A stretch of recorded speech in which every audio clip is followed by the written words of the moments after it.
Réussir le DELF, adulte, niveau B1. Production orale. Leçon 5, activité 4. Un dialogue pour chaque situation. Nous allons donc voir deux situations et un exemple de dialogue pour chacune. Voici la première situation. Vous habitez en colocation avec un ami français. En colocation signifie dans le même appartement.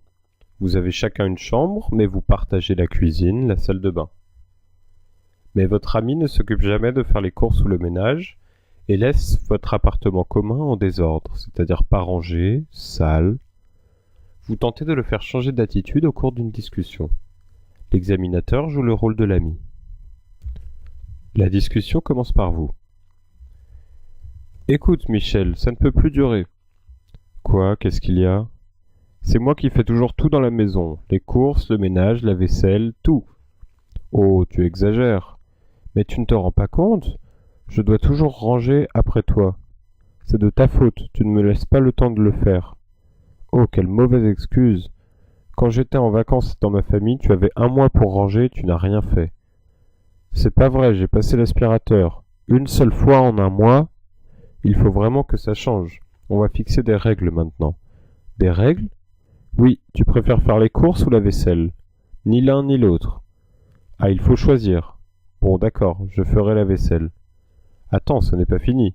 Tu préfères faire la cuisine ou le ménage? Le ménage, mais pas tous les jours. Ça ne peut plus durer, c'est-à-dire c'est trop. Ça, on ne peut plus continuer comme ça. La vaisselle, c'est quand on nettoie les assiettes, les couverts après le repas. Dans ce dialogue, on voit bien que la première personne, donc le candidat, vous, commence par expliquer le problème.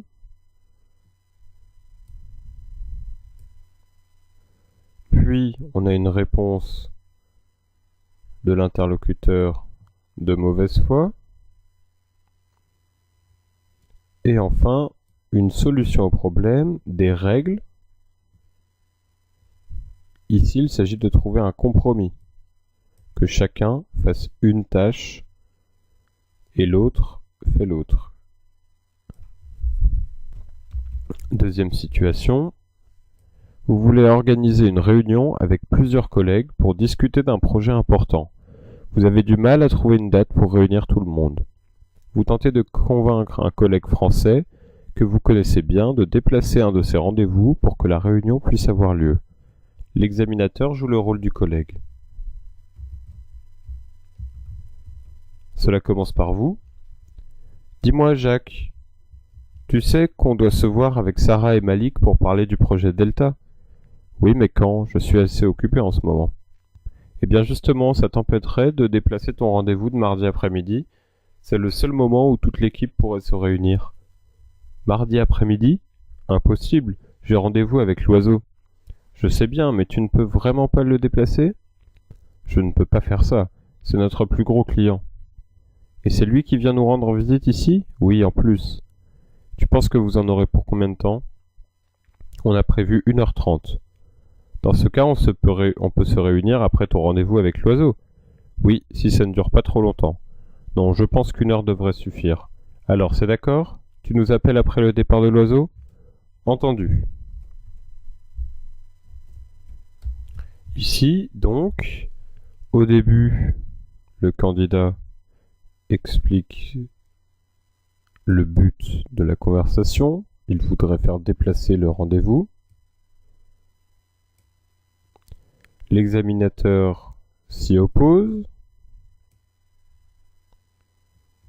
Puis, le candidat trouve une solution, puisque le rendez-vous de l'examinateur n'est pas si long que ça.